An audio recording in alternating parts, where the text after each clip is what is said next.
अस्सलामुअलैकुम नाजरीन, मैं हूँ आपकी मेज़बान मलाइका अली हुसैन और आप देख रहे हैं टीवी टुडे। नाजरीन, मुर्दा जानवरों और परिंदों को महफूज करने का अनोखा फ़न। जी हाँ, मैं बात कर रही हूँ हनूतकारी की।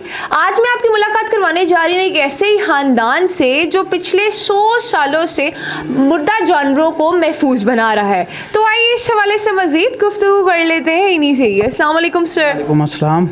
कैसे है सर? अल्हम्दुलिल्लाह, आपकी दुआ। सर जी, मुझे ये बताइएगा कि आपका पूरा ख़ानदान पिछले 100 सालों से मुर्दा जानवरों को महफूज कर रहा है हनूत करके, तो इसी तरफ ही क्यों आए?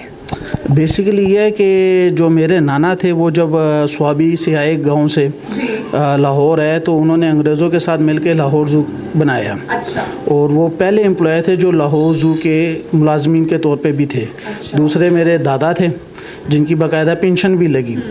और इसलिए है ना, दादा जो थे वो गांव में बाज़ औक़ात गाय का बच्चा मर जाता था तो वहाँ के लोग जो दूध देने वाली गाय होती थी ना, उसमें तूड़ी वगैरह डाल के ना गाय को दिखाते थे कि जी ये उसका बच्चा है, तो उसके फिर दूध उसका वो निकालते थे।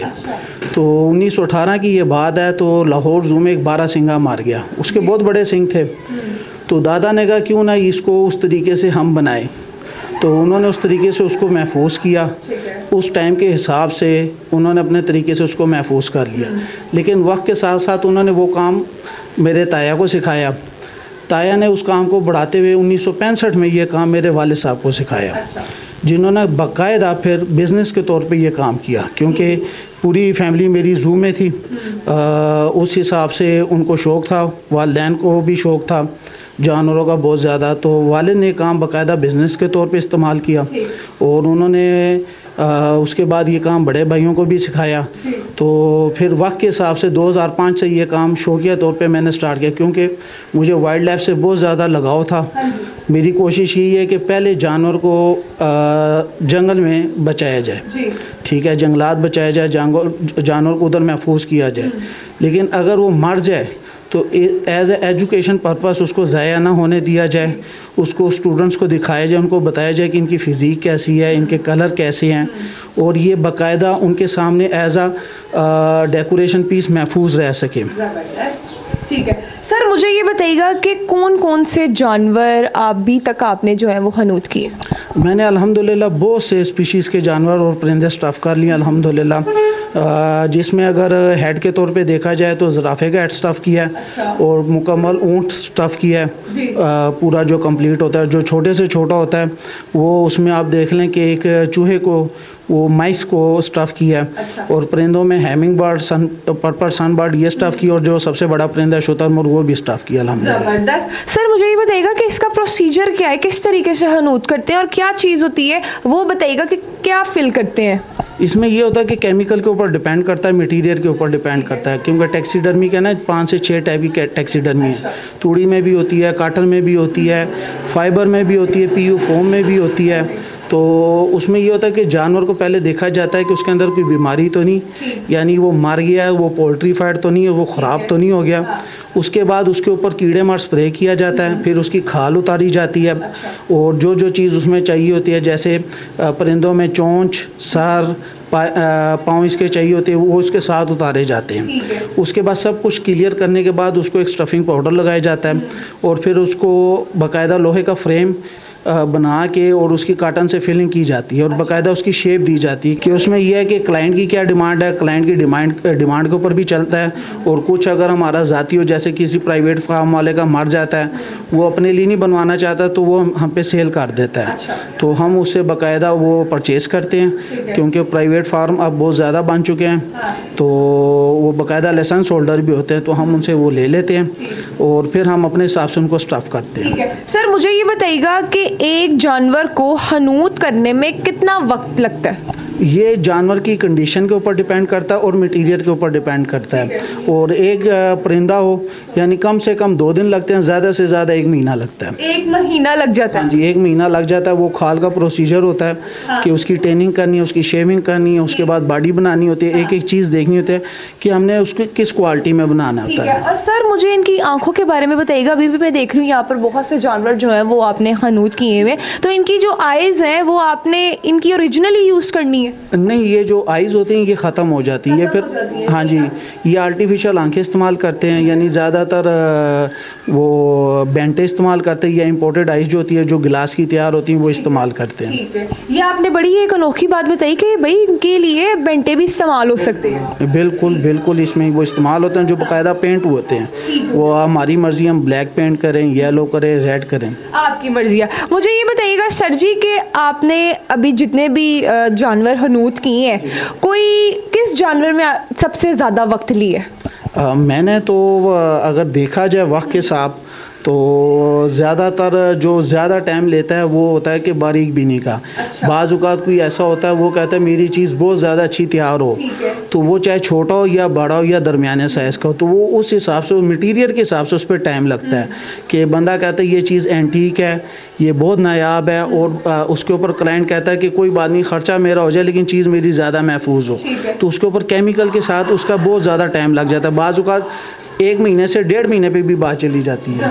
अच्छा, मतलब आप अच्छा काम करके देते हैं, इसमें कोई शक व शोबे वाली बात नहीं? नहीं, बिल्कुल, वो उसके ऊपर डिपेंड करता है कि क्लाइंट का वो बजट कितना है, वो किस टाइप का मटेरियल यूज़ करवाना चाहता है। ठीक है सर, बजट के ऊपर भी मैं आऊँगी, जाहिर सी बात है। बड़े से बड़े जानवर की आप मेंशन कर सकते हैं कि क्या इसकी जो है प्राइस होती है, किसी ने भी अगर हनूत करवाना है? अब जैसे एक परिंदा है, वो परिंदे के ऊपर डिपेंड करता है कि जो छोटा परिंदा होता है ना, उसके ऊपर मेहनत बहुत ज़्यादा होती है क्योंकि बहुत बारीक बीनी का काम होता है, तो एक मोर बनाने में उतना टाइम ना लगे जितना वो छोटे परिंदे पे, जैसे ऑस्ट्रेलियन तोते पे बाजू का टाइम लग जाता है। तो छोटा जो परिंदा है वो कम से कम 1500 से 2000 का जो छोटा परिंदा है, जो बड़ा है वो उस हिसाब से 50,000 तक चला जाता है जानवर या परिंदा जो होता है। अच्छा, देखा जाए जैसे कि अभी छोटे परिंदे जो है, अभी मैं देख भी रही हूँ पीछे है भी, ठीक है, इनमें ज़्यादा मेहनत होती है? इनमें ज़्यादा मेहनत, जो जितना छोटा होगा ना उसमें बारीक भी नहीं ज़्यादा आ जाती है, उसकी खाल उतारना एक टेक्निक और ज़्यादा, वो टाइम ज़्यादा ले लेता है। और सर, कोई ऐसा जानवर आपके पास आ गया हो जिसको हनूत करने में बड़ी मुश्किल आपको हुई हुई हो? वो ये बहुत से जानवर ऐसे होते हैं कि उसमें बंदे को है ना मुश्किल बहुत हो जाती है, लेकिन मेरे पास एक आया था, एक हंटर है पाकिस्तान के, हिशाम खान साहब, उन्होंने वर्ल्ड रिकॉर्ड आइबेक्स हंट किया था 2016 में। लेकिन उसका ये था कि उसके जब हम सिंग स्कल बॉयल करते हैं ना तो सिंग निकलते हैं, उसमें मुझे ज़्यादा दुश्वारी हुई थी वो सिंग निकालने के लिए। उस टाइम मैंने अल्लाह बख्शे अपने वालिद साहब को, मैंने कहा काश ये मेरे पास होते, मुझे ये बताते इसका सिंग मैं किस तरीके से निकालूं, क्योंकि उसके ऊपर वो टेक्निक नहीं इस्तेमाल कर सकता था जो बाकी सिंगों पे कर सकता था, क्योंकि वो SCI का वर्ल्ड रिकॉर्ड था।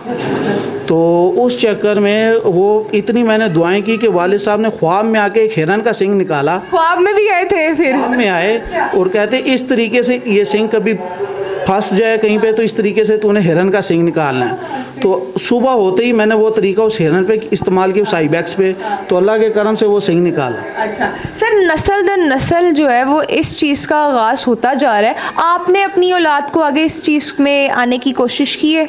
बेसिकली ये होता है कि ये शौक़ के ऊपर भी डिपेंड करता है, क्योंकि बाज़ औक़ात इंसान कहता है कि मैं किस चीज़ की सफाई कर रहा हूँ, गोश्त निकाल रहा हूँ, यानी एक टैक्सीडर्मिस्ट जो होता है ना, हनूतकार जो होता है, वो आप देखें कसाई भी है, वो कारपेंटर भी है, वो पेंटर भी है, वो दर्जी भी है, वो मोची भी है, उसने हर तरह का काम करना है उस हिसाब से। तो जब शौक़ होता है तो वो शौक़ कुछ और होता है। अब जैसे मुझे था, एक शौक़ था कि मैं पहले वाइल्ड लाइफ महफूज करूँ, उसके बाद अगर वो एक्सपायर हो जाएं तो वो ज़ाया ना आ जाए, वो रहें, वो इन्फॉर्मेशन के लिए ले। तो वो शौक़ के हिसाब से अगर बच्चों को आगे शौक़ होगा तो इंशाल्लाह कोशिश तो है कि उनको बताएं और सिखाएं भी। ज़बरदस्त। ये मैं देख लूँ आपने एक छोटा सा अपना म्यूज़ियम भी बनाया हुआ है, ये तो हम लोगों ने देख लिया, और कहाँ कहाँ आपके इस जैसे म्यूज़ियम्स हैं?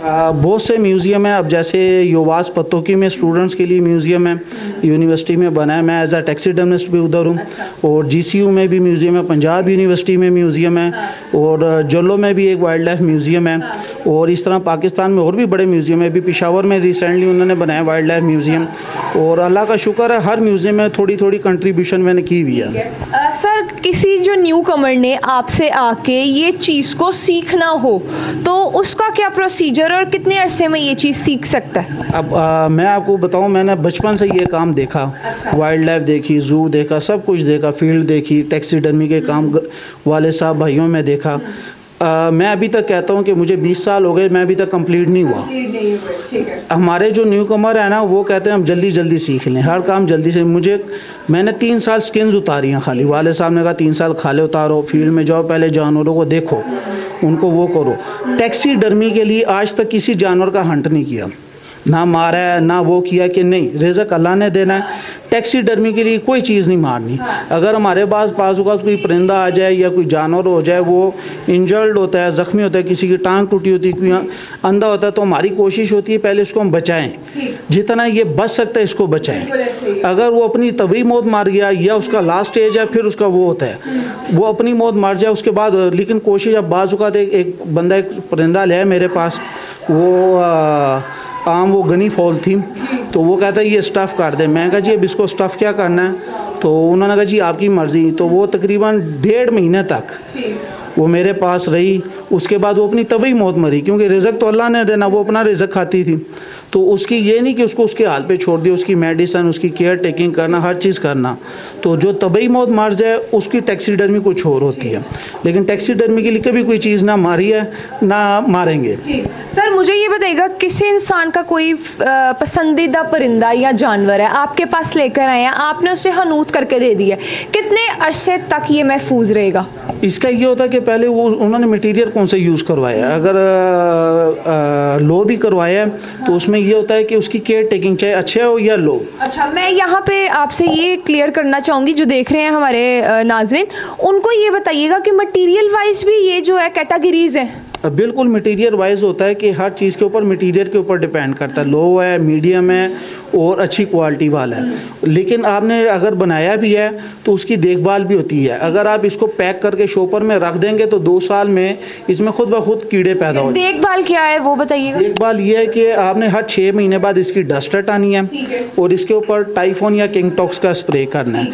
एक दिन इसको धूप लगानी है, ठीक है। उसमें ये होगा कि ये खुद ब खुद ये केयर टेकिंग होगी, क्योंकि डस्ट से इसके अंदर खुद ब खुद कीड़ा पैदा हो जाता है जो इसके लिए नुकसानदेह। ठीक है। तो जब डस्ट हटाएंगे कीड़ा नहीं पैदा होगा और कीड़े मार स्प्रे करें, ये 20-25 साल कहीं नहीं जाता। बाज़ औक़ात ऐसा होता है कि हमारे वाले साहब ने चीज़ें बनाई, बड़े भाई ने बनाई, 50 साल हो गए, 60 साल हो गए, लोगों के पास महफूज पड़े हैं। केयर करनी है तो भाई इसे महफूज तरीके से अपने पास रखना है। बिल्कुल। मेरे पास एक क्लाइंट आया तो वो एक चीज़ लेके आए, वो कहते जी आपके दादा अबू ने बनाया था मेरे दादा के लिए। अच्छा। तो मैंने कहा जी बड़ी, कहते ये बहुत पहले का पार्टीशन से पहले का है। तो मैं बड़ा खुश भी हुआ। मैंने कहा जी बड़ी आपका हुआ है कि आपने इसको महफूज करके रखा है कि यानी क्या चीज़ थी सर जी? वो एक था हिरन का हेड, लेकिन वो बहुत पुराना था। तो मैंने उन्होंने कहा जी आपकी वो है कि आपने इसकी केयर टेकिंग की है, तो ये इसीलिए अभी तक चल रहा है। जबरदस्त। चले जी, बहुत बहुत शुक्रिया सर जी अपना कीमती वक्त हम लोग के साथ शेयर करने के लिए और ये तमाम मालूमात नाज़रीन तक पहुंचाने के लिए। तो जी नाज़रीन, इनकी गुफ्तगू आपने सुनी। इसी के साथ अपनी मेज़बान मलाइका अली हुसैन को दीजिए इजाज़त। मिलते हैं नेक्स्ट वीडियो में। खुदा हाफिज़।